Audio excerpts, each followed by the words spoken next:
जय बोलो कलिकाल सर्वज्ञ आचार्य कुंद देव की जय। जय बोलो अध्यात्म अमृतचंद्र आचार्य देव की जय। जय बोलो ब्रह्मपुत्र जयसेन आचार्य देव की जय। जय बोलो चातुर्य समाधि सम्राट आचार्य शांति सागर जी महाराज की जय। जय बोलो प्राप्त सुमन्य गुरुदेव समंत बद्रमुनि महाराज की जय। जय बोलो ब्रह्मपुत्र आचार्य प्रवेक्षण सुंदर सागर जी महाराज की जय। जय बोलो ब्रह्मपुत्र मुनीश्वर आचार्य सुरेश सागर जी महाराज की जय। श्री कुंद आचार्य जी प्रवचन सागर में इसमें 30 तारीख है चरण सूचन। इसमें श्रवण होने की विधि बताई और उसके बाद वो श्रवण होता है, सामयिक संयम को ग्रहण करता है और वो छेदोपस्थापना स्वयं को भी कैसे ग्रहण करता है, इसकी विधि 208 और 209 नंबर गाथा में बताई है।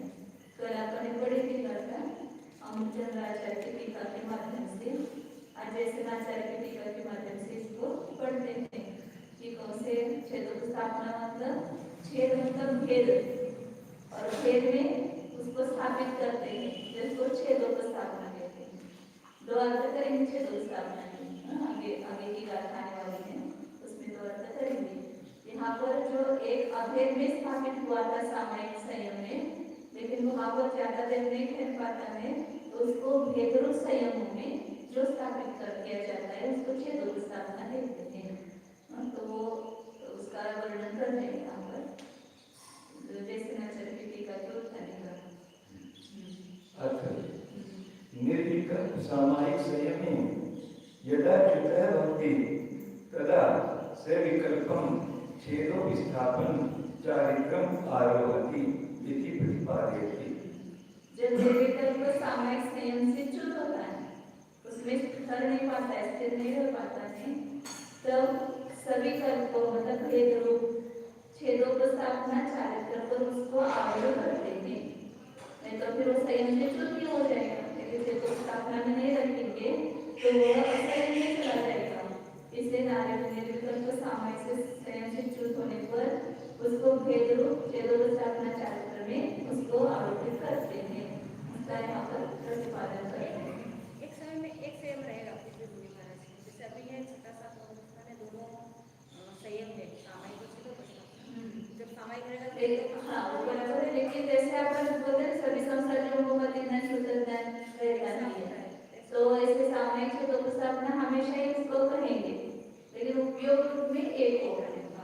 मतलब जो सामयिक में रहेगा तो छेदोपस्थापना में रहेगा, छेदोपस्थापना में तो सामयिक में रहेगा, लेकिन लब्धि रूप से उसके दोनों होंगे।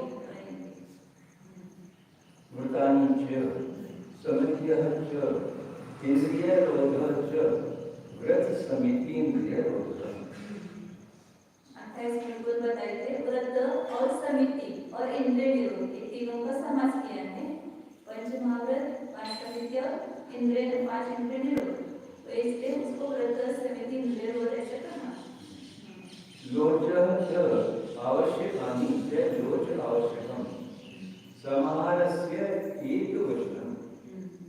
रोच और आवश्यक, उसको रोच आवश्यक है, यहाँ समाहार बंधु समझ किया। समाहार बंधु समूह, उसका एक वचन होता है, मतलब बड़े अनेक उसमें ये होंगे अवयव, लेकिन उसका एक वचन ही देंगे। संस्कृत व्याकरण का नियम बताया है, समास का नियम बताया, जैसे हस्त पाद आदि है ना, तो उसमें वो लास्ट में एक वचन आता है, उसको समाहार बंधु समझ के देंगे। तो यहाँ लवच और आवश्यक, आवश्यक बहुत सारे नीचे आवश्यक है, और रोज, इस प्रकार सभी को एक वचन से कहा गया समाहार बंधु समास करने से। अचेलक स्नान क्षितिशयन अदंत धावन स्थिति भोजन एक भक्तानी। और कौन से आवश्यक है? अच्छे लगते वस्त्र रहित, स्नान रहित, भूमि पर शयन करना, दांत नहीं धोना, मांझना नहीं, स्थिति भोजन, खड़े होकर के भोजन करना और एक बार भोजन करना, ये सब गुण बताए हैं। एक खलु स्फुटम अष्टाविंशति गुणः श्रवणानां जिन पर ही प्रत्यक्षता। वास्तव में ये 28 मूलगुण श्रवणों के जिनेंद्र भगवान ने कहे थे। तेषु मूलगुणेषु यदा क्रमतः च्युतः भवति सः श्रवणः तपोधनः तदा काले छेदोपस्थापकः भवति। उन मूलगुणों में जब यह क्रमतः च्युत होता है, कौन च्युत होता है? श्रवण तपोधन, जिसने नियम ही नहीं लिया है उसको च्युत होने का प्रश्न ही नहीं। च्युत शब्द तो आता है, उस पर आरोप है, उससे च्युत हुआ तो उसको च्युत कहते हैं। हमने संयम धारण नहीं किया तो उससे च्युत होने का प्रश्न नहीं है, वो तो असंयम ही है पूरा। तो उन मूलगुणों में जो क्रमतः होता है, च्युत होता है, वह तपोधन उस काल में छेदोपस्थापक होता है। छेदे व्रतखंडने सति पुनः अपि उपस्थापकः छेदोपस्थापकः इति। तो पहले वह निर्विकल्प सामयिक से च्युत हुआ, तो 28 मूलगुणों को धारण किया, और इस 28 मूलगुणों में भी च्युत होता है, तो उसमें भी कोई दोष वगैरह लगता है तो पुनः उसमें उपस्थापन करते हैं, तो वो छेदोपस्थापना का दूसरा अर्थ होता है।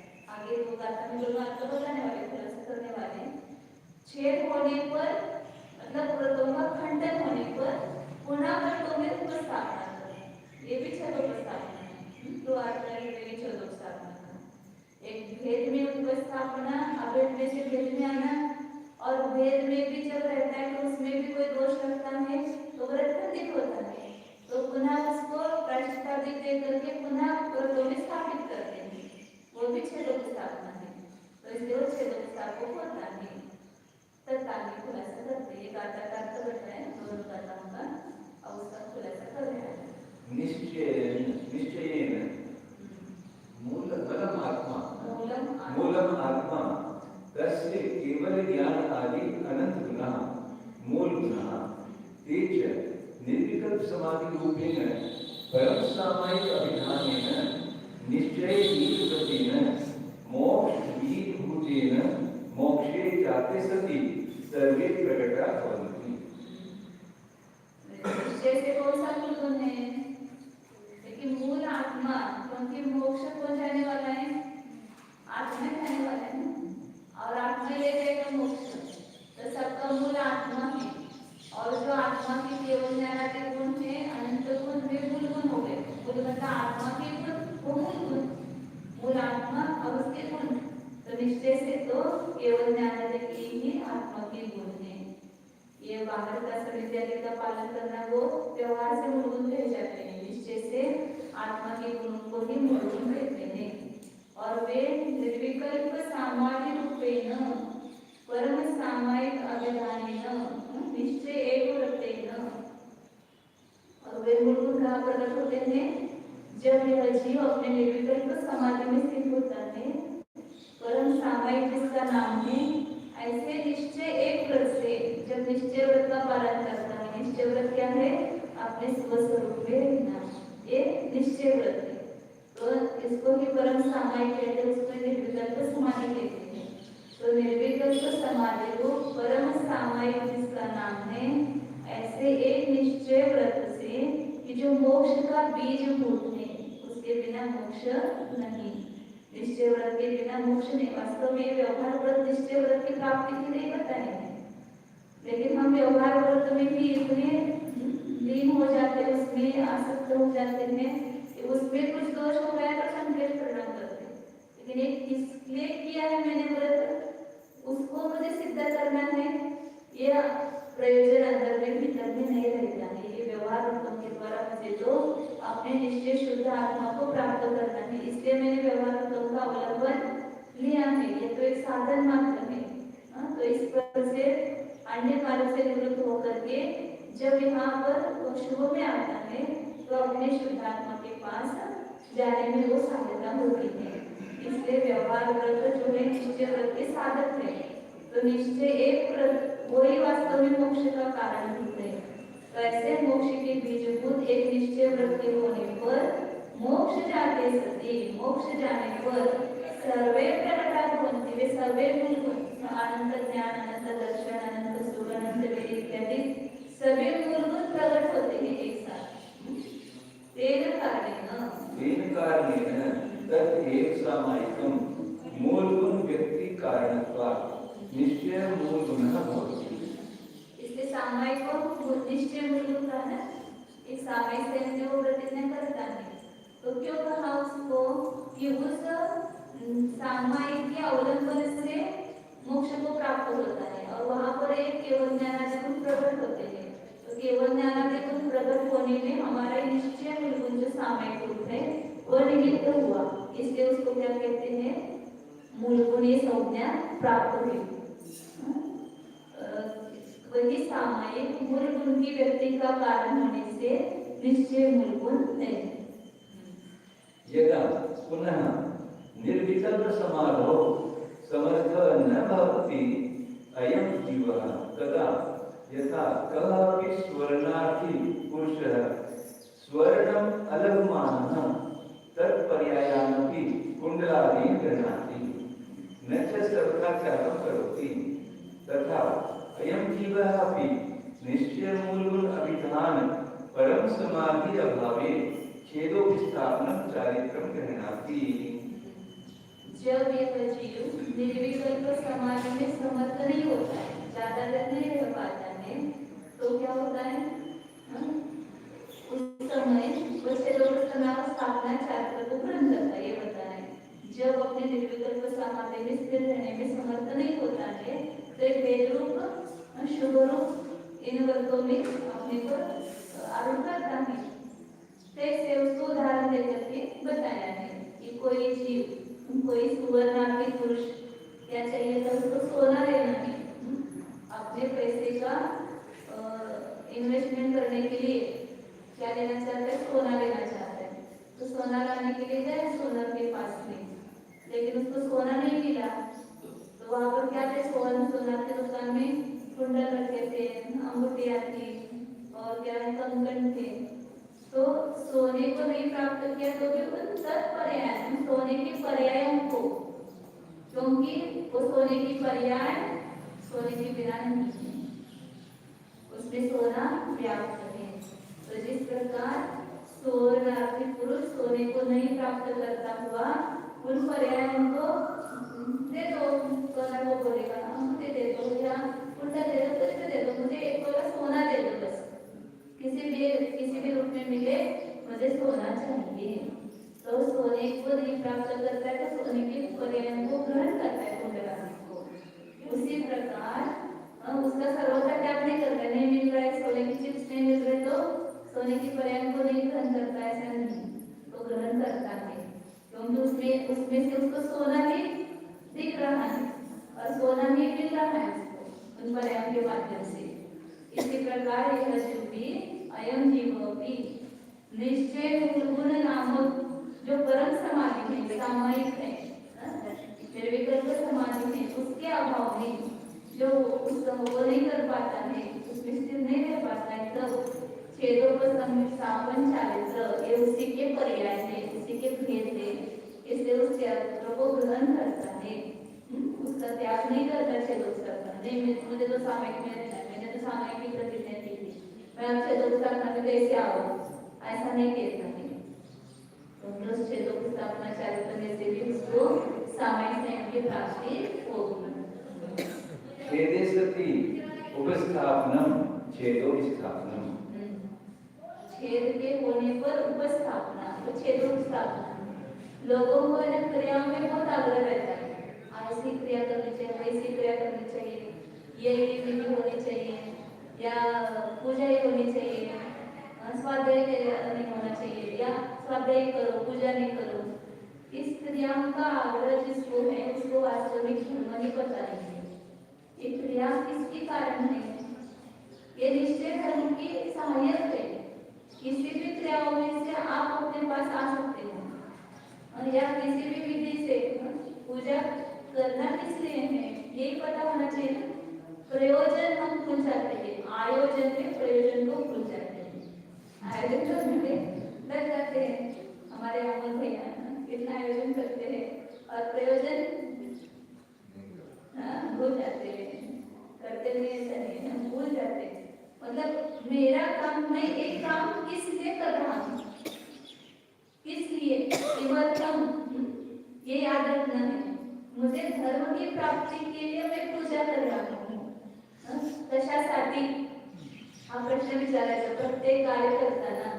मी हे कशासाठी करतो, पूजा कशासाठी करतो, स्वाध्याय कशासाठी करतो, व्रत कशासाठी घेतले, विचारा प्रश्न स्वतःला। तो सबका प्रयोजन क्या है?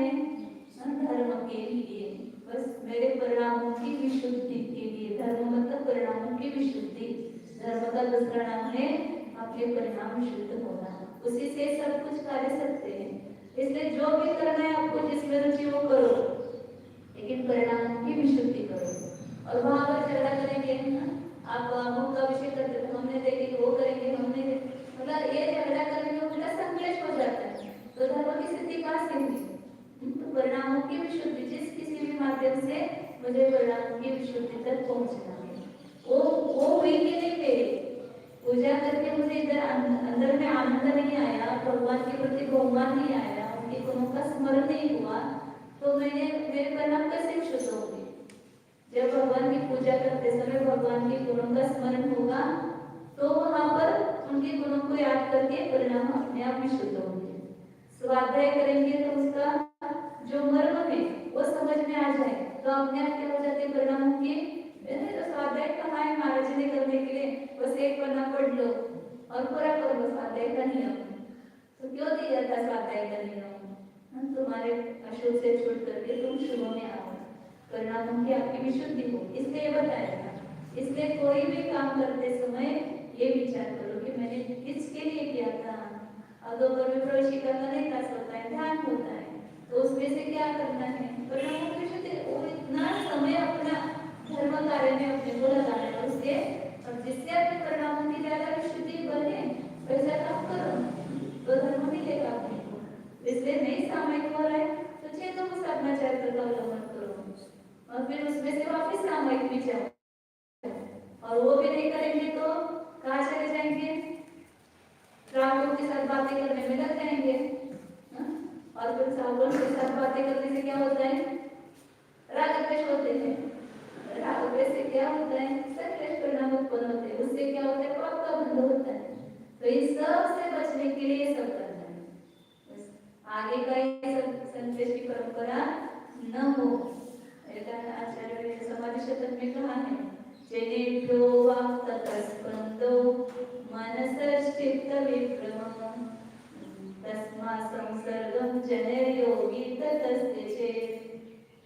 लोगों से बात करते हैं तो हम मन में परिस्पंद होते हैं, वो याद आता है ना, उसने ऐसा कहा था, उसने ऐसा कहा, उसने मेरा जो कहा वो माना ही नहीं, सब के मन होने लगते, मन में परिस्पंदन होने लगता है, हलन चलन होने लगती है, चंचलता आ जाती है, और फिर मन की चंचलता से क्या होता है? राग द्वेष उत्पन्न होते हैं।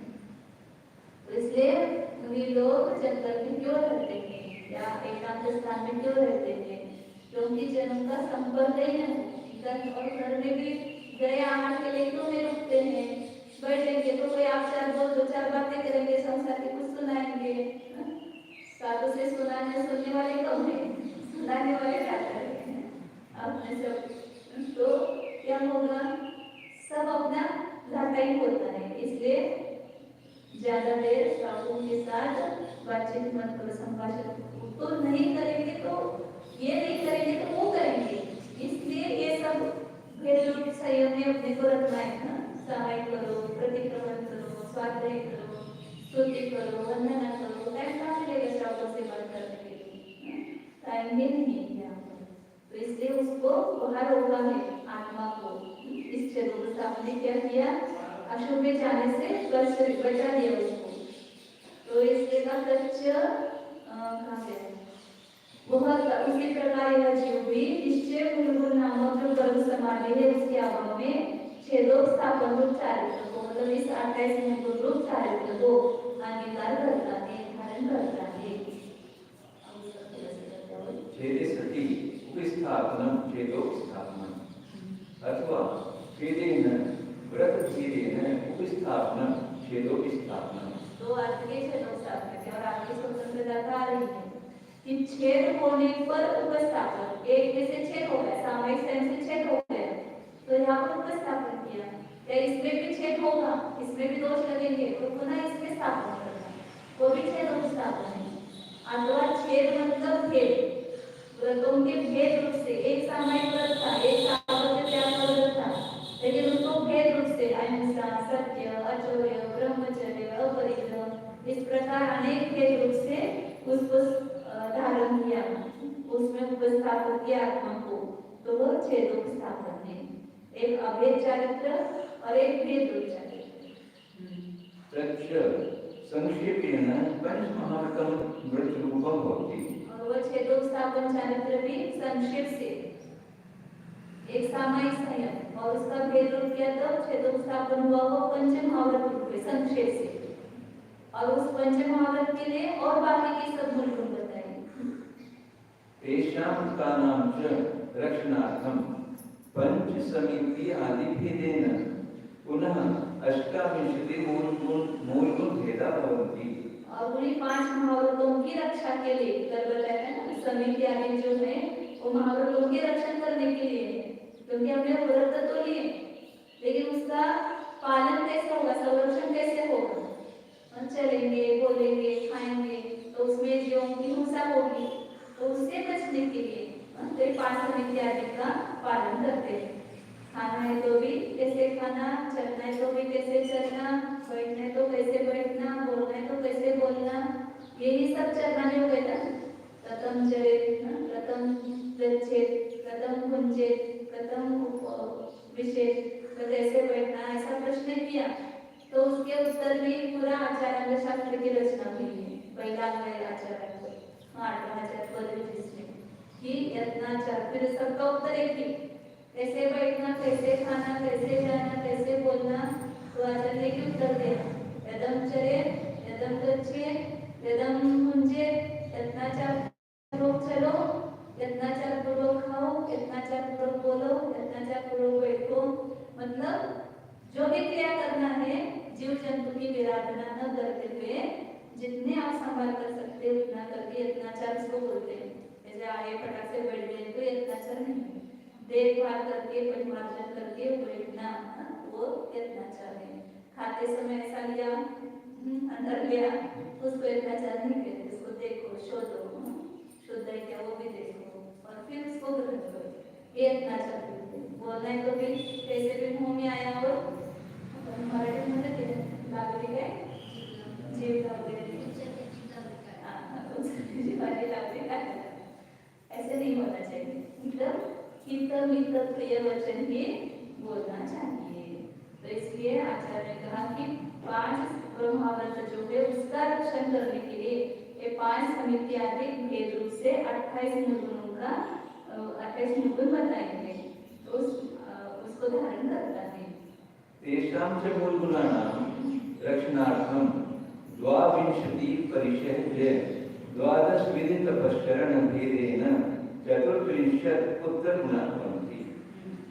देखो और भी कहा मतलब सामयिक के रक्षण के लिए 5 महाव्रतों के रक्षण के लिए 5 समितियां आई 28 मूल और उस पुनः उस 28 मूल गुणों के रक्षण के लिए और क्या करते हैं 22 प्रकार का परिचय करते हैं 22 प्रकार के परिचय शुदा उत्पन्न हुई तो उसको शांति से सहन करना प्यास लगी तो उसको शांति से सहन करना गर्मी लगी तो शांति से सहन करना तो गर्मी लगी पंखा लगाओ नहीं सहन किया तो फिर उनका पालन हुआ क्या वहाँ पर नहीं हुआ ठंडी लग गई सिगड़ी जलाओ प्रथम का रक्षण हुआ कि वहाँ पर जीवन की रक्षा करना नहीं हुआ तो इसलिए उन्हें 28 मूल गुणों की रक्षा करने के लिए परिचय करते 22 प्रकार का परिचय पर विजय प्राप्त करते हैं और 12 प्रकार का तप करते हैं तपश्चरण करते हैं उपवास इत्यादि तो इस प्रकार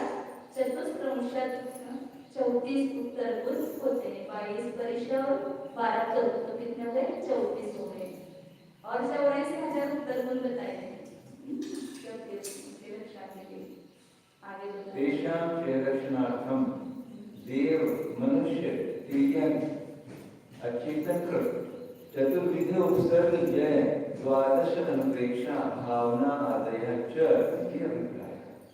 उसके अभिरक्षण करने के लिए उस 34 उत्तर गुणों का रक्षण करने के लिए देवों के द्वारा किया हुआ उपसर्ग या मनुष्यों के द्वारा किया हुआ उपसर्ग चतुर्थ काल में स्वर्ग के देव भी आते थे और पूरी वैद्य ऐसा दिखा पूर्व जन्म का कि उसको उठा करके समुद्र में फेंक दिया उसको उठा करके जंगल में फेंक दिया या अनेक प्रकार के उपसर्ग आपने इनके सुने हैं सुंदर की देवी कुलभूषण के ऊपर देव ने किया था ना उपसर्ग कितने बड़े बड़े वर्षाओं के ऊपर की बिच्छुओं का बारिश की और क्या क्या आवाज की तो एक सब देव को उपसर्ग मतलब देव में तो बहुत शक्ति होते हैं कैसा चाहे वैसे उपसर्ग कर सकते तो बड़के जीव में पाठनाथ के ऊपर उपसर्ग किए ये सब देव को उपसर्ग महावीर के ऊपर भी किए तो और मनुष्य को तो उपसर्ग कोई वैदिक मनुष्य है जैसे रजकुमार मुनि के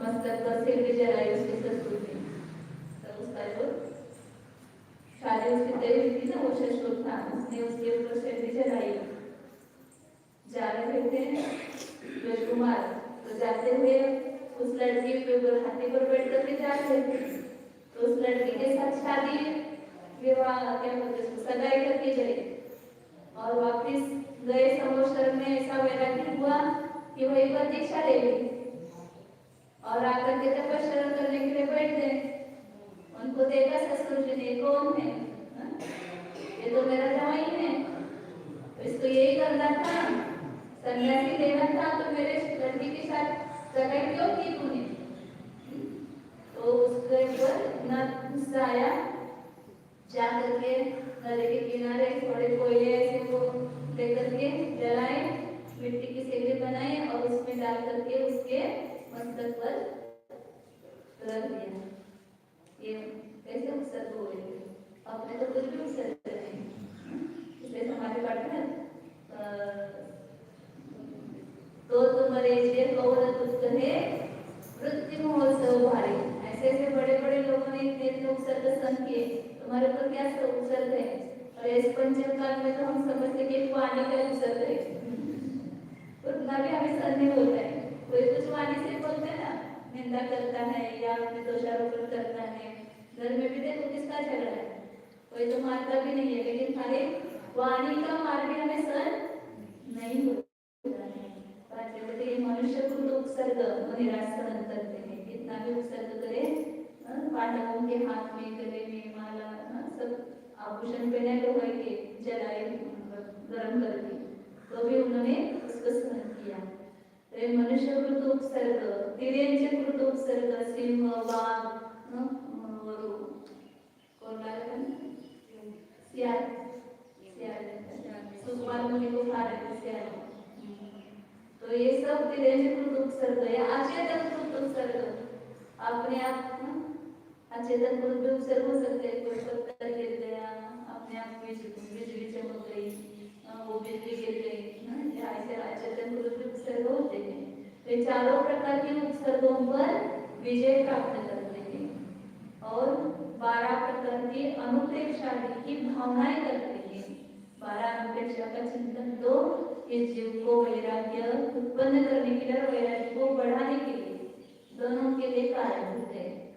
जिसके वैराग्य नहीं है उसको वैराग्य की उत्पत्ति कैसे होगी? इस 12 भावनाओं का चिंतन करो रोज। 12 भावना रोज बोलनी चाहिए। इतनी सारे भावना 12 भावनाएं 100 प्रकार की 12 भावनाएं कवियों ने लिखी हुई है। 12 भावना शतक नाम की पुस्तक है, उसमें 100 कवियों की भावनाएं एकत्र की है। कितने आचार्य ने 12 भावनाएं लिखी है, तो उसका अवलंबन लेकर के, लेकिन उसका खाली पाठ बोलने से भी 12 भावना नहीं होती। पाठ इसलिए बोलना कि अपने एक साधन हो विचार करने के लिए, इसलिए उस पाठ को बोलना, लेकिन एक एक भावना को लेकर के स्वयं चिंतन करना चाहिए। जैसे देखो ये सब अनित्य है, तो अनित्यता देखनी चाहिए हमें, तो अनित्य भावना हमारी सही होगी। कुछ अनित्य दिखता ही नहीं, सब कुछ दिखने वाला है, बस मेरे स्त्री पुत्र मित्र एक मकान जायदाद सब कुछ रहने वाला है, ऐसे दिखता है। अनित्य दिखता है क्या? अनित्य दिखता तो हमारा मोह नहीं होता इतना, लेकिन अनित्य दिखता नहीं, इसलिए क्या होता है उसके ऊपर इतना हम अपने आसक्ति के इतना मोह है। तो ये सब 12 भावनाओं का सही में वास्तव में चिंतन करना चाहिए, जिससे है भी वैराग्य तुमको बढ़ता है। इसलिए छठाला में चौथी और छठी घाट के बीच में क्यों रखी 12 भावना? तो श्रावकों को भी करना चाहिए वैराग्य की उत्पत्ति के लिए, और मुनियों को भी 12 भावना का चिंतन करना, जिससे वैराग्य वृत्ति को प्राप्त होता है। इसमें शुरू में आता है ना, मुनि सकल व्रति बड़ भागी, भव भोगन ते वैरागी, वैराग्य पावन माई, चिंते अनुप्रेक्षा माई। मुनि सकल व्रति, जैसे बड़े भागी, इस संसार में बड़े भाग्यशाली कौन है? तो मुनि है। और जिनके पास कुछ भी नहीं है वो बड़े भागी, और जिनके पास इतना सब कुछ है उसको बड़े भागी नहीं कहा। तो भाग्य का लक्षण क्या है? न विषय भोगो भाग्यम, भाग्यम विशेषो एव। विषय के भोग भोगना भाग्य नहीं है, विषयों से वैराग्य होना ये भाग्य का लक्षण है। तो इसलिए मुनि सकल व्रति बड़ भागी, भव भोगन ते वैरागी, संपूर्ण संसार से और भोगों से वैरागी है। और उस वैराग्य उपावन माई, उस वैराग्य को उत्पन्न करने वाली माता, जन्म देने वाली माता कौन है? तो कहते 12 भावना। वैराग्य उपावन माई, चिंते अनुप्रेक्षा। ये भाई तुम अनुप्रेक्षा का चिंतन करो, तुम्हें जो वैराग्य रूपी सूत्र चाहिए, तो इस 12 भावना रूपी माता का आश्रय तो वैराग्य उत्पन्न होगा।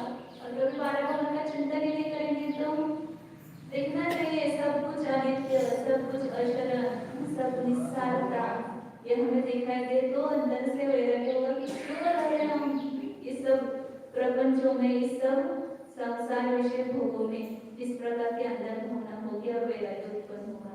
इसलिए साधु क्या करते हैं कि 4 प्रकार का उपसर्ग पर विजय प्राप्त करते हैं और 12 भावना की अनुप्रेक्षा की भावनाएं करते हैं, कि जिससे उनको वैराग्य की रक्षा होती है, उनके मूल गुणों की रक्षा होती है।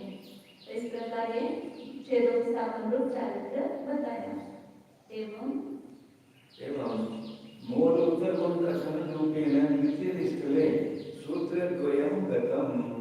इस प्रकार मूल और उत्तर गुणों के कथन रूप से दूसरे स्थल में 2 गाथाएं हुई।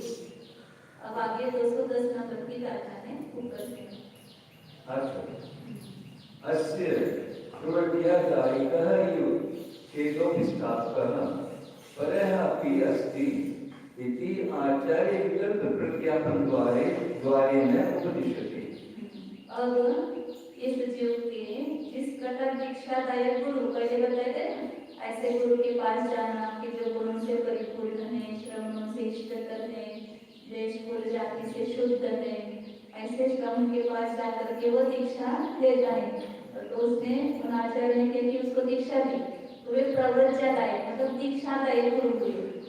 तो संघ में दीक्षादायक भी गुरु होते हैं और छेदोपस्थान स्वतः पराभी अस्ति आचार्य विकल्प प्रज्ञापन द्वारे ना, एक ही आचार्य नहीं होते, तो उनके बहुत बड़े बड़े संघ होते थे।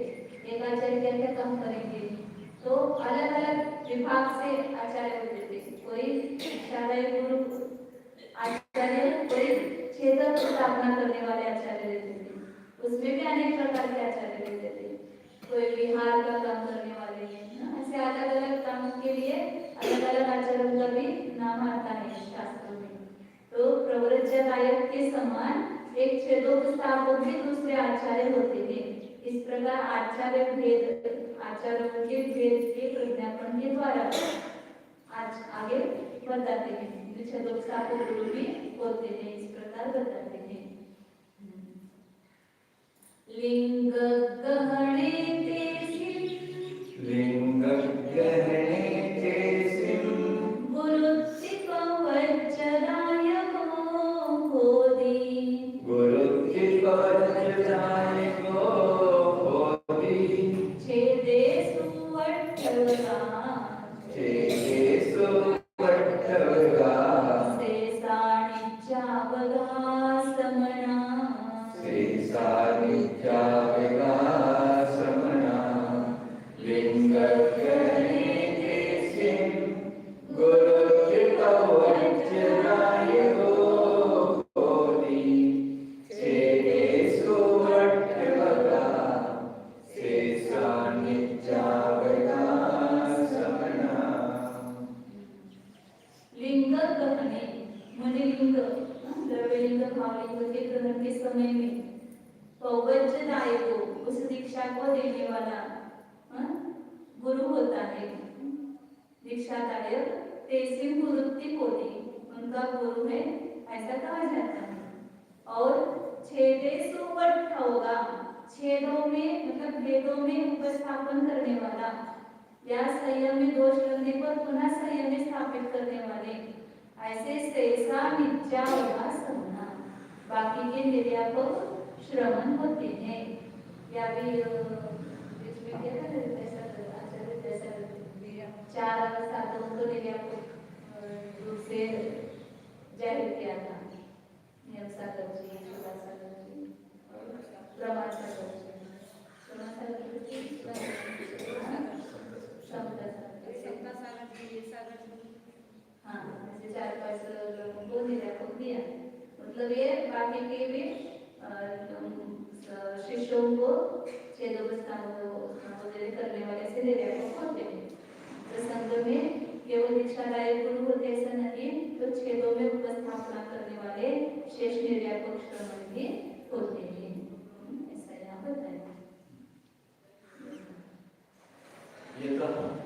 लिंग ग्रहण काले निर्विकल्प सामायिक संयम प्रतिपादकत्वेन यह किलः आचार्यः प्रव्रज्यादायकः स गुरुः यह पुनः अनन्तरं सविकल्प छेदोपस्थापन संयम प्रतिपादकत्वेन छेदं प्रति उपस्थापकः स निर्यापकः यह अपि छिन्न संयम प्रतिसंधान विधान प्रतिपादकत्वेन छेदे सति उपस्थापकः स अपि निर्यापकः एव। जिस कारण से लिंग ग्रहण काले जब मुनि लिंग धारण किया उस समय उस ग्रहण के काल में निर्विकल्प सामायिक संयम को बताने के द्वारा वो गुरु दीक्षा देते मतलब क्या करते हैं, उसको बताते कि ऐसा ऐसा संयम का पालन करना है, ये निर्विकल्प सामायिक है।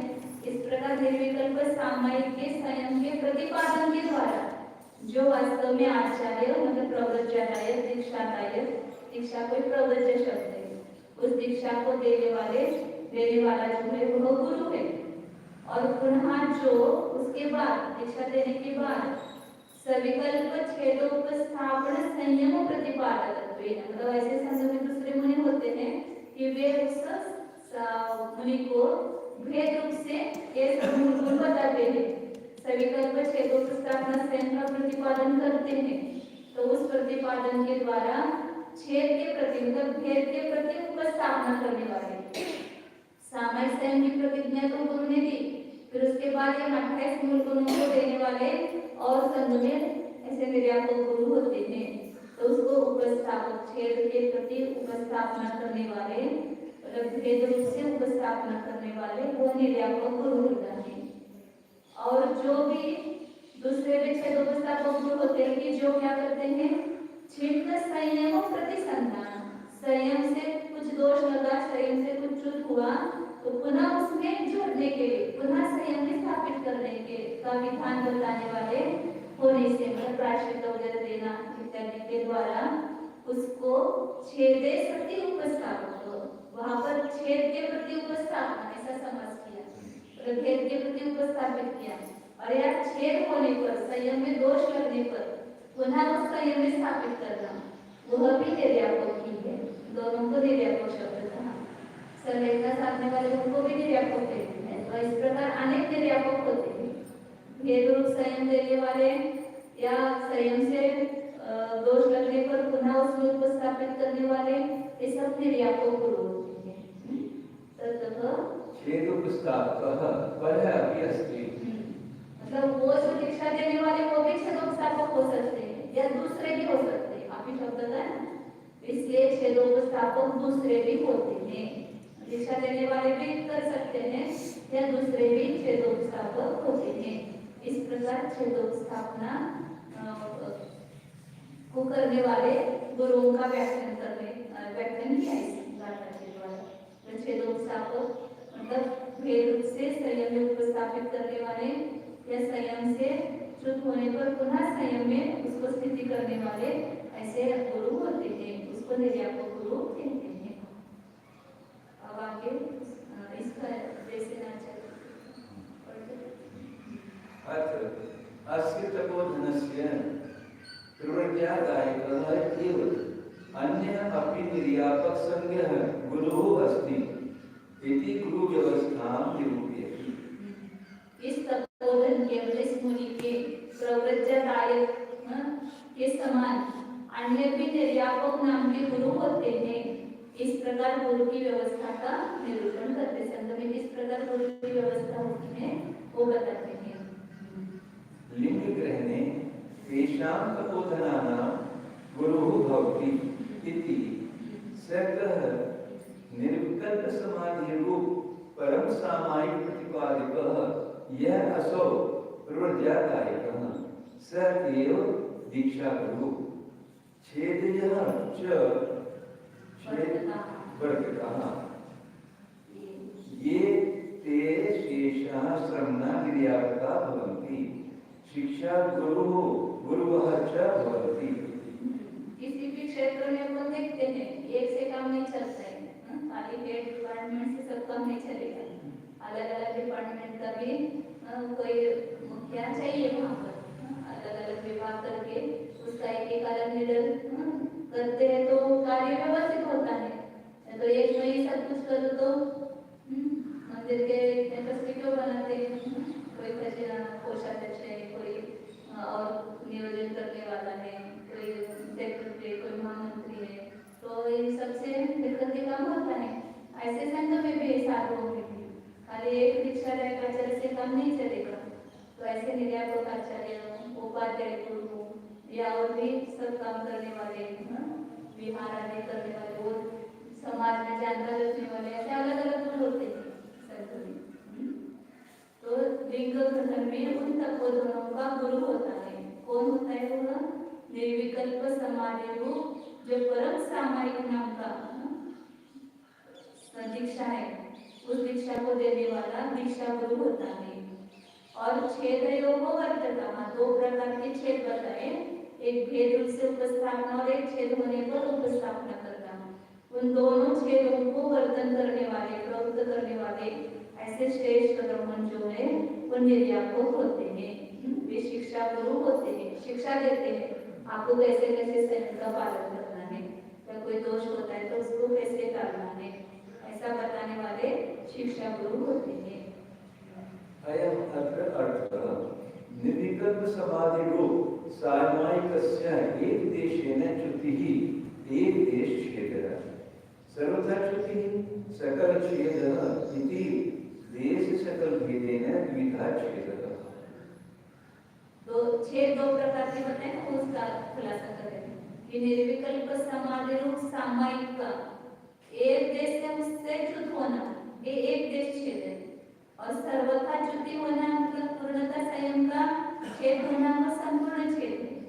इस प्रकार देश छेद का आंशिक छेद और पूर्णता छेद, इस प्रकार से दो प्रकार का छेद बताया। तयोः छेदयोः यह प्रायश्चितं दत्वा संवेग वैराग्य जनक परमागम वचनैः संवरणं कुर्वन्ति ते निर्यातकाः शिक्षा कुर्वः श्रुत कुर्वः च इति मन्यन्ते। उन दोनों छेदों में आंशिक रूप से छेद हो या सर्वथा छेद हो, उन दोनों छेदों में जो प्रायश्चित देकर क्या करते हैं, खाली प्रायश्चित देकर के छोड़ते नहीं, ना उससे ऐसा दोष न हो या वो वापिस अपने संयम में यथार्थ रूप से स्थापित हो, इसके लिए संवेग और वैराग्य को उत्पन्न करने वाले सब आत्मानुशासन पढ़ते हैं, तो किस लिए लिखा है? कोई ऐसा साधु विषय भोगों में आसक्त हो गया था, उसके संबोधन के लिए वो सब लिखा है कि जो तुम संयम धारण करके उससे च्युत होते हो, इन विषयों में कैसे है, ये सब उपदेश उसके लिए दिया है। इस प्रकार आचार्य जो है उस साधु को वैराग्य उत्पन्न करने वाले ऐसे वचन बोलते हैं, ऐसे परमागम के वचनों से उसका संवरण करते हैं, उसको स्थित करते हैं, स्वरूप में सावधान करते हैं, वे निर्यापक शिक्षा गुरु कहे जाते हैं, उनको श्रुत गुरु भी कहते हैं। तो इस प्रकार दीक्षादायकः तु दीक्षा गुरु इति अभिप्रायः। जो संस्कार करते हैं उसके ऊपर वो दीक्षादायक दीक्षा गुरु है, और बाद में इस प्रकार जो उपदेशों के द्वारा भेदों में स्थापित करते हैं या दोष होने पर उसको पुनः संयम में स्थापित करते हैं, उनको शिक्षा गुरु या निर्यापक या श्रुत गुरु कहते हैं। इस प्रकार इस गुरु की व्यवस्था होती है। आगे अब छेदों की स्थापना में क्या क्या विधान है वो सब बताएंगे। पूरा एक इस बात में पढ़ेंगे तो क्या मुझे अवस्था होती है उसका पूरा ज्ञान होगा।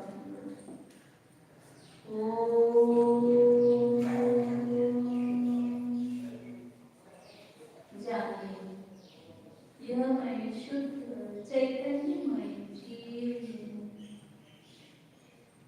अपने को जानिए, अपने में रहिए।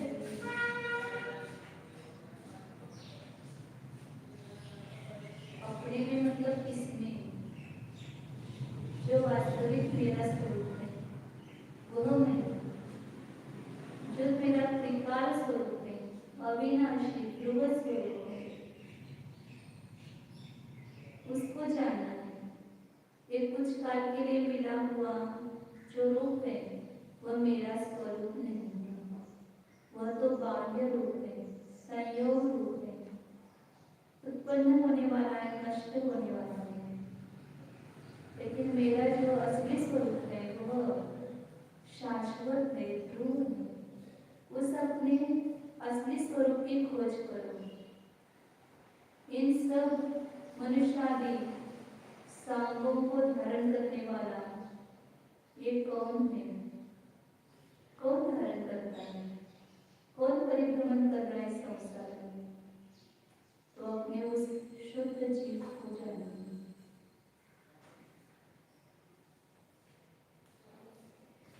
मनुष्य पर्याय में जो मनुष्य रूप नहीं है, देव पर्याय में भी जो देव नहीं है, तिर्यंच पर्याय में तिर्यंच नहीं है, न तत्वतस्तथा वास्तविक वैसा नहीं है। अनंत द्विशक्ति स्वसंवेद्योच्चर स्थिति। अज्ञान के कारण यह जीव उस मनुष्य शरीर में स्थित जीव को मनुष्य मान लेता है, वास्तव में वह मैं वैसा नहीं हूँ। मैं तो अनंत भी मतलब बुद्धि ज्ञान शक्ति से युक्त हूँ, स्वसंवेद्य, अपने द्वारा ही अपने स्वयं को अनुभव करने वाला है।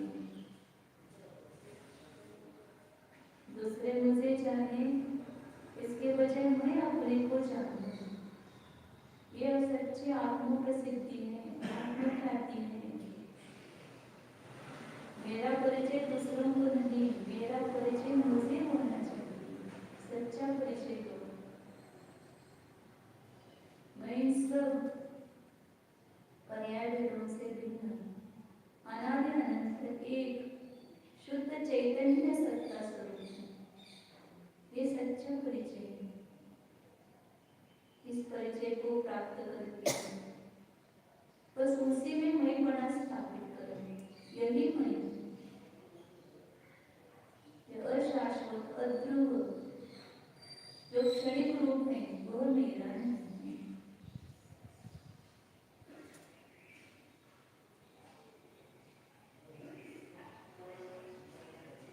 स्वसंवेद्य, स्वयं के द्वारा ही वेदन करने योग्य, अचल स्थिति स्वरूप, अचल चैतन्य वृत्ति स्वरूप, यह मैं शुद्ध आत्मा।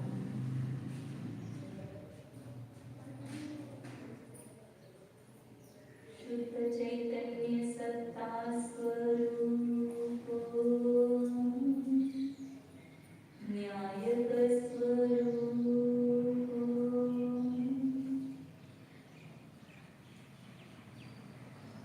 एकत्व स्वरूप,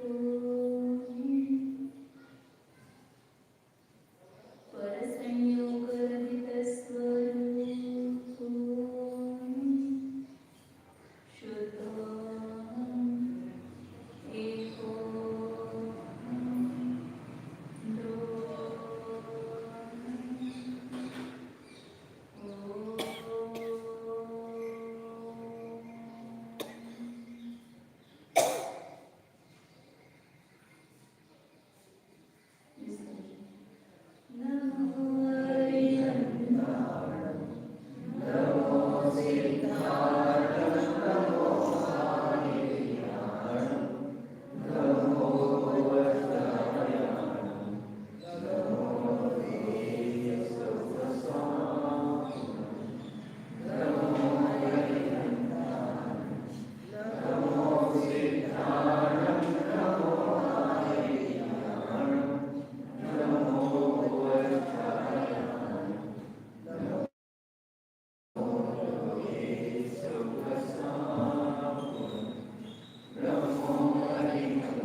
गुरुदेव समंत भद्र स्वामी की शंकराचार्य स्वामी महाराज की जय।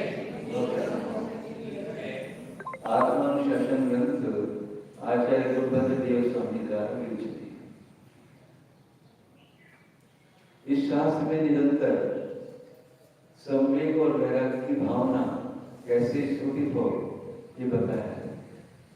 कल भी बताया था कि ये जीव मनुष्य पर्याय में जब आया तो अपनी बाल्यावस्था में, यौवन अवस्था में, बुढ़ापे में या मध्य में भी किस तरह दुखों से परिपूर्ण रहा, कहीं भी इसको सुख नहीं मिला।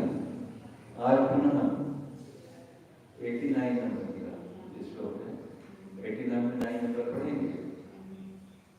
बाले वेत्सिन किंचिदप्य परिपूर्णांगो हितं माहितं कामानर्थं कामिनी प्रमदने ब्राह्मण वने यौवने मध्ये वृद्ध प्रसार्जितुं वसुपशु कृष्णासि पुष्टादिवे वार्धक्ये तत्त्वजन्म भयते धर्मो भवेत् निर्मलः। आचार्य वास्तव में हमारा आईना दिखा है कि हम क्या कर रहे हैं इस मनुष्य पर्याय को पाकर। बाल्ये वेत्सि न किंचित अपि, बाल्यावस्था में शरीर सुदृढ़ नहीं था, बच्चे जैसे शरीर था, पुष्ट शरीर नहीं था, अपूर्ण अपरिपूर्ण अंग, यानी शरीर पुष्ट नहीं था किसी तरह से भी। हितम व अहितम, हित का और अहित का कुछ भी ज्ञान नहीं था बाल्यावस्था में। तो बच्चे की स्थिति देखते हो क्या, ये कुछ भी मुंह में डालता है, कुछ भी मुंह में डालता है, यहाँ तक कि बाल्यावस्था में विष्टा तक को भी अपने मुंह में रख लेता। उसको हित का और अहित का ज्ञान नहीं होता, क्या करना चाहिए क्या नहीं करना चाहिए उसको ये ज्ञान नहीं होता। कामांध खलु कामनी दुर्मघने ब्राह्मण बने यौवने, और यौवन अवस्था में क्या हुआ, कामांध हुआ, काम से अंधा हुआ। कामनी दुर्मघने यानी कामने रूपी, स्त्रियों रूपी वृक्ष से घने वन में उनके पीछे दौड़ता कामांध हुआ। यौवन अवस्था में कुछ नहीं दिखाई देता, बस एक काम से ही अंधा हुआ रहता है। और मध्य वृद्ध तृष्णा अर्जितुषुम वसु, और जो मध्य अवस्था आई फिर अधेड़ अवस्था, उसमें मध्य अवस्था में वृद्ध तृष्णा, जिसकी तृष्णा यानी तृष्णा बढ़ी हुई, यानी अपने परिवार के पालन पोषण आदि के लिए आशा तृष्णा बढ़ी हुई। और क्या किया उसने, अर्जितुम वसु, वसु यानी धन को अर्जित करने के लिए पशु के समान कृष्णाशी दुखी होता है, घोर कष्ट सहन करता है। कृषि आदिशी भी, कृषि करके, व्यापार करके, नौकरी करके, किसी तरह से भी परिवार का पेट भरने के लिए, परिवार का परिपालन करने के लिए, बच्चों को पढ़ाने के लिए, विदेश में भेजने के लिए दिन रात पशु की भांति धन अर्जन करने के लिए ये जीव दुखी होता है। देखो हो रहा नहीं हो रहा ऐसा, अपने साथ देखो, सब अपने ऊपर घटित करो। सुबह से शाम तक क्या हो रहा है, किस तरह से पैसा आए, अधिक से अधिक अच्छे स्कूल में, कॉलेज में, विदेशों में बच्चों को पढ़ाओ। यानी एक गधे की तरह से यह जीव धन के अर्जन में अपनी उस अवस्था को भी बिता देता है। तृष्णासी, कष्ट से बहुत कष्ट सहन करता है। क्या क्या सहन नहीं करता, घर में तो अपनी की तरह से बात नहीं सहन होती, व्यापार में कोई कुछ भी कहने जाता है, कितनी कितनी बातें सहन करनी पड़ती है। नौकरी करो तो नौकरी में देखो अपने बॉस की कितनी कितनी बातें सहन करनी पड़ती है। वर्तमान में तो इतनी स्थिति खराब है, गाली कर देता है और सब सहन करना पड़ता है। कमरे में जाओ अंदर, बाहर आंसू निकलते जाते हैं, इतना नौकरी की स्थिति खराब है, पैसा ऐसे नहीं देता हो। यानी इतने कष्टों को, इतनी बातों को सहन करके, इतने कष्टों को सहन करके पशु की भांति ये, जैसे पशु कुछ बोलता नहीं ना, पीछे से डंडा भी पड़ता है, कितना भी भार ला दो तो भी पूरा धोना पड़ता है। ऐसे इस जीव का इस अवस्था में धन कमाने के चक्कर में आशाएं बढ़ा ली इसने इतनी, उतनी आशाओं की पूर्ति के लिए धन के अर्जन करने में पशु की भांति ये दुखी होता है, कष्टों को सहन करता है। वहां भी क्या करना चाहिए, क्या नहीं करना चाहिए। कृषि आदि में भी कितनी हिंसा है, व्यापार में भी देख ही नहीं रहा कौन सा हिंसक व्यापार है, कौन सा नहीं है, बस पैसा आना चाहिए किसी भी तरह से। पहले जमाने में हमारे जैन भाई चमड़े के जूते का व्यापार नहीं करते थे। क्यों? क्योंकि हिंसा होती थी चमड़े में। ऐसे देख के भी कपड़े की दुकान करते थे और कुछ काम करते थे, पर हिंसाजनक व्यापार नहीं करते थे। हमने तो सुना है पहले मुनिराज जिसके घर में हलवाई की दुकान होती थी, मिठाई वगैरह की, मिठाई बनाने में बहुत हिंसा होती है, उनके घर में आहार भी लेते थे।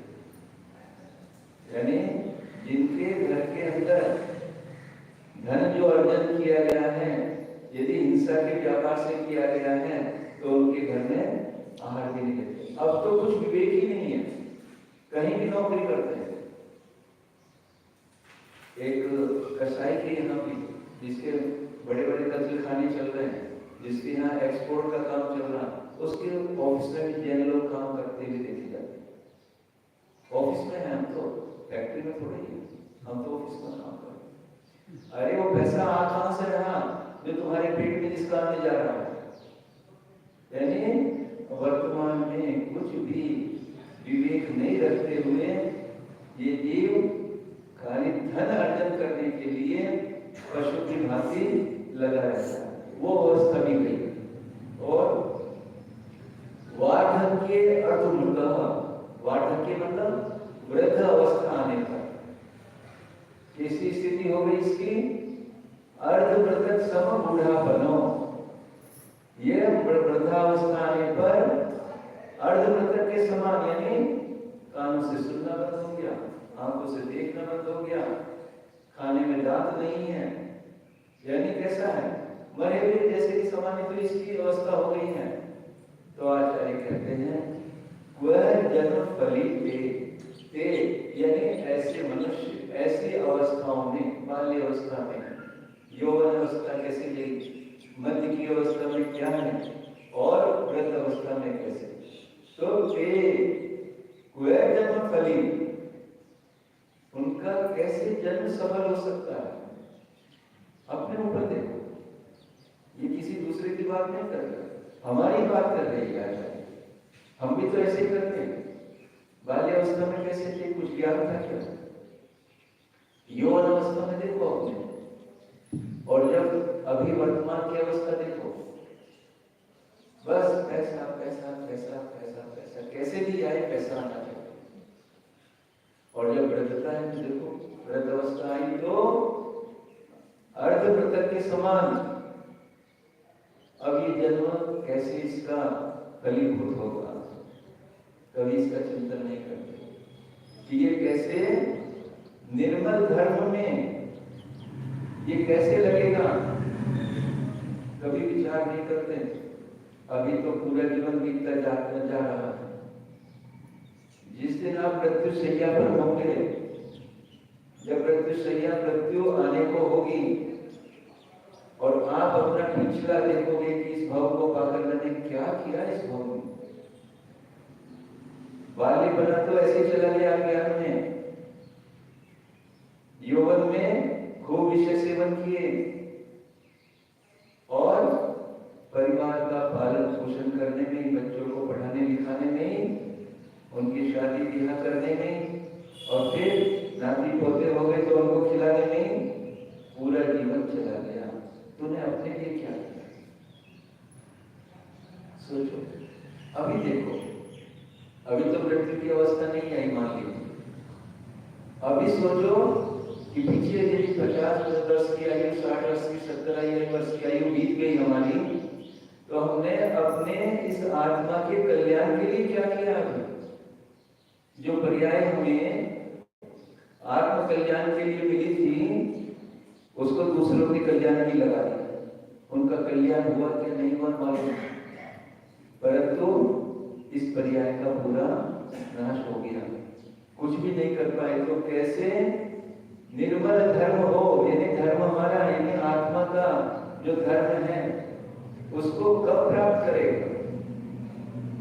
सारी अवस्था तो बीती जा रही। तो आचार्य कह रहे हैं कि बस अब तो जो तूने किया सो किया। यदि चिड़िया खेत चुग गई तो फिर पछताने से क्या होगा? उसके पहले ही अपनी संभाल करो। क्या इशारा है आचार्य का? अब इन विषय भोगों को छोड़कर धर्म आदि के कार्य में जो आपके 12 घंटे लग रहे हैं उनको कम करो। 6 घंटे, 8 घंटे, 4 घंटे, बाकी शेष काम स्वाध्याय में, संयम में लगाकर अपने इस आत्मा का धर्म पालन करो। बाल्येऽस्मिन् यदनेन ते विरचितं स्मर्तुं च तन्नोचितं मध्ये चान्वितनार्जनं व्यतिकरे तन्नास्ति अन्नार्पितं वार्धक्येऽप्य विभूय दन्तदलनान् यच्चर्षितं निष्ठुरं वैशाद्यापि विदेवशेन चलितं वाञ्छस्य मोदुर्मते। वही जो पिछले श्लोक में बताया था, वही बताया। बाल्ये अस्मिन् यदि ते विरचितं स्मर्तुं तन्न उचितम। यानी बाल्य अवस्था में, तरुण अवस्था में, अधेड़ अवस्था में, वृद्ध अवस्था में तूने कितने कितने दुख उठाए।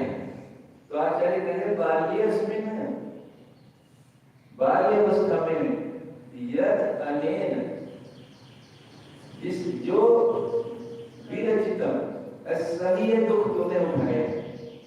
कैसे? जब जन्म हुआ मां के पेट से, तब कितना जन्म का दुख तूने उठाया बाल्यावस्था में। और देखो, अज्ञानता थी, परवशता थी। जब दूध दे दिया तो दे दिया, नहीं तो रो रहा है, चिल्ला रहा है। कितना चिल्लाता है बच्चा।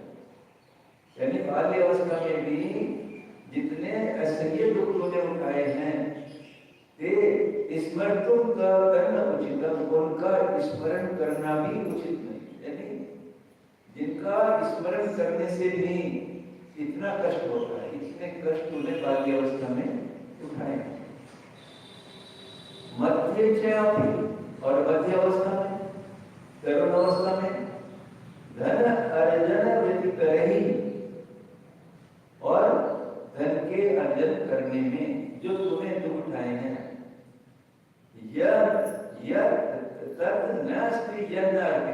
यानी ऐसा कोई दुख नहीं जो तूने नहीं उठाया। धन कमाने के लिए कि समुद्रों की यात्रा की, अब तो हवाई जहाज की यात्रा से विदेश पहुंच जाते हैं। कितने लोग यहाँ से बराबर विदेशों में जा रहे हैं और वहां जाकर मुसलमानों की नौकरी कर रहे हैं। कोई धोबी बना रहा है, कोई कुछ कर रहा है। कितने छोटे छोटे काम इसलिए केवल पैसा कमाने के लिए जाते हैं ना लोग। गांव देहात के क्षेत्रों से तो बहुत जाते हैं वहां पर, केवल नौकरी वहां पर करने के लिए, छोटे छोटे काम करने के लिए। तो धन अर्जन करने के लिए भी तूने कितने दुख उठाए हैं। यानी ऐसा कोई दुख नहीं जो तूने ना उठाया। अभी कहीं भी पता लग जाए ऐसा काम बनना है, मुझे दूसरा ऐसा व्यापार करना, देखो रात दिन करके। वर्तमान में क्या हो रहा है? इंडस्ट्री, घर से एक कप चाय पी के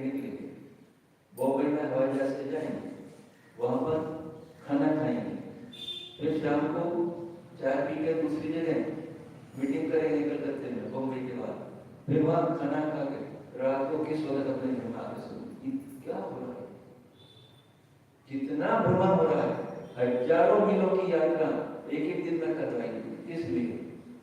2 रोटी खाने, बस। क्या इसकी आवश्यकता है क्या? इतना हम अपने को संयमित कर सकते हैं, धन अर्जन के क्षेत्र में भी और बाह्य विषय उपभोगों के क्षेत्र में भी। तो आचार्य कह रहे हैं कि मध्य अवस्था में भी इसने धन अर्जन में व्यतीत कर रही कितने कितने यानी कोई ऐसा दुख नहीं जो इसने नहीं उठाया हो। वार्धक्य अभी अभिभूय, वृद्धावस्था में, कैसी है वृद्धावस्था? ये किसके कारण है सब? विधिवशेन, आखिरी लाइन में है, विधिवशेन कर्म के वशीभूत हुआ। बाल्य अवस्था में ली, वो भी किस कर्म की वजह से? आयु कर्म, यानी ये जो गति मिली, जाति मिली, जितना भी मिला कर्म के वश से तो इसे भी मिला हुआ है। कर्म के वश से बाल्य अवस्था में भी इसने सब दुख उठाए, कर्म के कारण ही इसने मध्य अवस्था में भी बहुत उठाए, और वृद्ध अवस्था में भी कैसा ये कर्म? कह रहा तेरे दांत तोड़ दूंगा। यदि ये बात किसी को कहे अच्छी लगेगी क्या? अरे वो कह ही नहीं रहा, वो तो तेरे दांत भी तोड़ दे रहा। क्या कह रहा है? वार्धक्य अभी अभिभूय दंत दलनाथ, दंत दलन करने की, दांत तोड़ने की तेरे वो चेष्टा कर रहा है। आचेष्टम निष्ठुरम, निष्ठुर चेष्टा, निष्ठुर माने बिना दया करे हुए तेरे ऊपर क्रूरता से तेरे दांत भी तोड़ दे रहा है। और कर्म, कर्म कितना कितना तेरे साथ कर्म कर रहा है, कितने दुख दे रहा है इस जीव को। तो क्या करें आचार्य? पश्य अद्य अभी, अभी भी देख, अभी भी समय है। पश्य अद्यपि दुर्मते, हे दुर्मति, हे मूढ़ प्राणी, अभी भी देख, विधिवशेन चल तुम वांछसी अहो। कितना कष्ट है, अब कहें आचार्य कितना कष्ट है कि अभी भी तो कर्म के द्वारा जैसे कर्म चाहता है तो आचरण करता है, दलितों यानी आचरण करने की वांछसी इच्छा करता है। देखो कैसी विपरीतता है। ये कर्म हमको जैसे चाहता है वैसे ही चलाता है, यानी कर्म के हम गुलाम बने हुए। क्या ऐसा होना चाहिए क्या? हमको किसी का गुलाम बनना चाहिए क्या? पर हम तो कर्म के गुलाम बने हुए हैं। ये कर्म हमको जिस तरह से ले जाना चाहता है, जिस तरह से आचरण कराना चाहता है, वैसे ही हम करते हैं। अभी भूख लगी तो खाना चाहिए, अभी प्यास लगी तो पानी चाहिए, अभी इंद्रिय आंखों ने कहा थोड़ी देर टीवी देखते हैं, चलो उसमें लगते। यानी ये कर्म प्रति समय जहां तुझे चाहता है वहां ले जाता है, अपने अनुसार से आचरण कराता है। यानी इतना होने पर भी, इतना संदेश मिलने पर भी, इतना उपदेश मिलने पर भी तुम क्यों नहीं जाग रहा? तेरी क्यों प्रवृत्ति अपनी आत्मा के सम्मुख क्यों नहीं हो? जो बाह्य जितना भी दिखाई दे रहा है ये सब कर्म का ही दिया हुआ है। और कैसा है? ये अनित्यता का नेटवर्क है, सब नाशवान है जिसमें तू लगा हुआ है। चाहे काम हो चाहे भोग, काम और भोग दो शब्द। काम तो कार्य करना जिससे आप रुपया कमाते हो, नौकरी करना, खेती करना आदि, और भोग यानी उस कमाए हुए रुपये का भोग करना। तो ये काम और भोग में ही ये जीव लगा हुआ है और पिछले अर्जित किए हुए पुण्य और पाप के कारण ही वर्तमान में इसको मिल रहा है। और मिले हुए में तो पुनः उसमें कर्म के अनुसार ही नाच नचा रहा है। जैसे वो नचाना चाहता है वैसे तो नाच रहा है। तेरी बुद्धि क्यों खराब हो गई? कहते हैं दुर्बुद्धि। तेरी बुद्धि की सफाई क्यों नहीं करता? कर्म के वश हुआ तू मूर्ख क्यों हो रहा है? क्यों इसको चैलेंज नहीं देता? है क्या इतनी हिम्मत हमारे अंदर कर्म को चैलेंज देने की? है कर्म की ताकत नहीं कि हमको गुलाम बना ले। पार्षद भगवान के ऊपर कमठ में उपसर्ग किया, करो जो करना है, मैं तो अपने आत्मा में लीन होकर बैठता हूं, तू कर जो कुछ करना है, ये मेरा कुछ भी नहीं कर पाएगा। 500 मुनि लाइन में लगे हुए हैं और कोठों में पहले जा रहे हैं, एक के बाद करो जो तुम्हें करना है। तुम बाह्य इस शरीर को तो तुम नाश कर सकते हो, क्योंकि नाश होना ही है इसका, कर्म के द्वारा दिया गया है, कर्म की अमानत है, कर्म की प्रॉपर्टी है, इसका तो नाश होना ही है। तुम मेरे आत्मस्वरूप का तो घात करना तो दूर रहा, छू भी नहीं सकते, उसको देख भी नहीं सकते। यदि ऐसे हम कर्म को चैलेंज दें, आओ कितनी आपदाएं आए, कितनी विपदाएं आए, मैं गरीब हो जाऊं या राजा बन जाऊं, राजा भी तो एक आपदा ही है, इतना वैभव होना भी एक आपदा ही है। कुछ भी हो जाए, जब जब मैं अपने आत्म स्वरूप से च्युत होता हूं तो समझो सब आपदा ही है।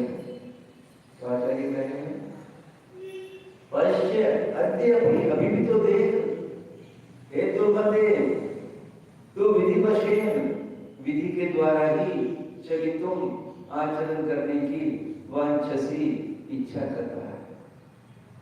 अभी भी तेरी बुद्धि, तुझे क्यों समझ में नहीं आ रहा कि जो जितना भी बाह्य दिखाई दे रहा है ये सब कर्म का ही किया हुआ है, कर्म के वशीभूत होकर तू कर रहा, अब तो तू इसकी गुलामी करना छोड़ दे। हो सकता है क्या? कर्म बड़ा है या ये जीव द्रव्य की शक्ति बड़ी है? बताओ। हाँ, कर्म की शक्ति है बड़ी, जीव की शक्ति क्यों? जैसे कर्म कर रहे हैं वैसे विचारों चला रहा, हम चल रहे हैं। यदि कर्म की शक्ति बड़ी होती तो कोई भी जीव सिद्ध नहीं हो पाता। उन्होंने ललकारा कर्म को, चेतना उनको बुलाया कि तू आ, जितना है आ, तो उधर में कितना भी आ सकता है, हम सब सहन करेंगे। तू मेरा क्या कर सकता है? तू तो भौतिक द्रव्य है, मैं तो जीव द्रव्य हूं, मेरी शक्ति तेरे से कम नहीं अधिक है। तो अपनी शक्ति को यदि हम पहचानेंगे तो ये कर्म जो हमको गुलाम बनाए हुए हैं, हमारे घर में बैठे, देखो तो सही, हमारे घर में बैठ के हमें ही गुलाम बनाया हुआ इसने।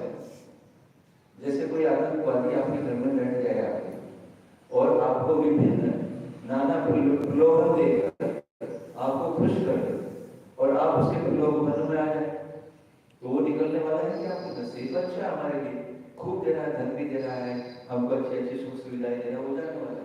देखो ऐसे ये कर्म इस आत्मा के घर में आतंकवादी बन के बैठा हुआ है, हमें बाह्य विभोग की सामग्री देके उनमें लोलुप करके हमको अपनी ओर खींचेगा। अभी कह रहा है, अभी भी तो कर्म के वश से ही प्रवृत्ति कर रहा है, जैसे वो चाहता है वैसे ही तुझे चला रहा है। तो तेरी बुद्धि कहां चली गई? अब तो तू अभी कह रहा है, पश्यते भी का मतलब है कि अन्य अन्य पर्यायों में तो तुझे ऐसा विवेक ही जागृत नहीं हुआ था। अब तो तू विवेकवान बना है,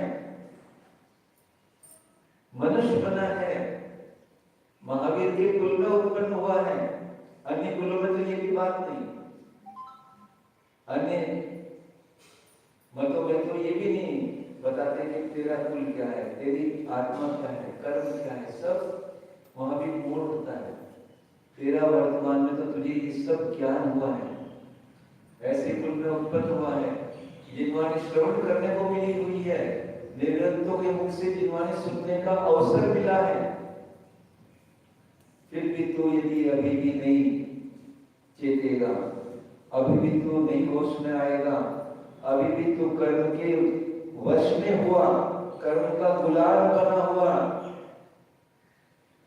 इस आत्मा को इस कर्म से नहीं छुड़ाएगा, तो फिर कब करेगा कल्याण? यानी किसी भी अवस्था में अभी तक तो अपना कल्याण नहीं कर पाया, इस कर्म के वशीभूत हुआ। अब तो देख अपने को कि नहीं, जो कर्म मेरे पीछे लगा हुआ है, अब मुझे इसकी एक बात नहीं सुननी, बहुत सुन ली इसकी बात, अनंत काल हो गया इसकी बात सुनते सुनते, अब तो मैं किसकी सुनूंगा? अब तो मैं अपनी बात सुनूंगा। जो मेरी आत्मा है, जो मेरी वस्तु है, अब मैं उसकी बात सुनूंगा। अब मैं कर्म का गुलाम नहीं, अब तो मुझे मेरी वस्तु मिल गई है, अब तो मुझे इसी के अनुसार चलना है, कर्म के अनुसार आचरण नहीं करना। अब आत्मा बहुत संबोधन दे रहे हैं, फिर भी हमारे ऊपर असर नहीं हो रहा। अभी जाति के साथ यहाँ सुना, फिर कर्म के वशीभूत, यहीं से कर्म के वशीभूत। ये जैसे अभी प्रवचन खत्म होगा, बस तुरंत कर्म अपना आधिपत्य जमाएगा। चलो दुकान पर, चलो घर पर, ये काम, ये काम, ये काम, ये उसमें मोहित कर। देखो तो चलेंगे यहाँ 3 बजे से ध्यान की क्लास हो रही है, ऐसा अमृत बरस रहा है। और आचार्य कहते कैसे अभागे लोग हैं यहाँ। आचार्य कहते कि ये दुर्भाग्य की मैं कल्पना नहीं कर सकता, कितने दुर्भाग्य हैं इनका, ये ऐसे अमृत को ग्रहण करने के लिए भी इनके पास 45 मिनट का टाइम थी। वो मोहन को आने नहीं देता, यहाँ अपनी वस्तु के पास आने नहीं देता, उसी में लगाया रहता। तो देखो, अपने भाग्य को पहचान कर देखो कि मैं अपने पास कैसे, उस पौने घंटे में कितने कर्मों की निर्जरा कर दोगे, देखो आप। तो भव्य आत्मा ये पर्याय मिली है। अब कर्म की गुलामी छोड़कर अपने स्वयं के राजा बनो, अब गुलाम मत बनो। यदि ये करेंगे तो ये जन्म सफल होगा, नहीं तो अनेक बार धारण करना पड़ेगा। बोलिए आचार्य गुरुदेव सुंदर सागर महाराज की जय।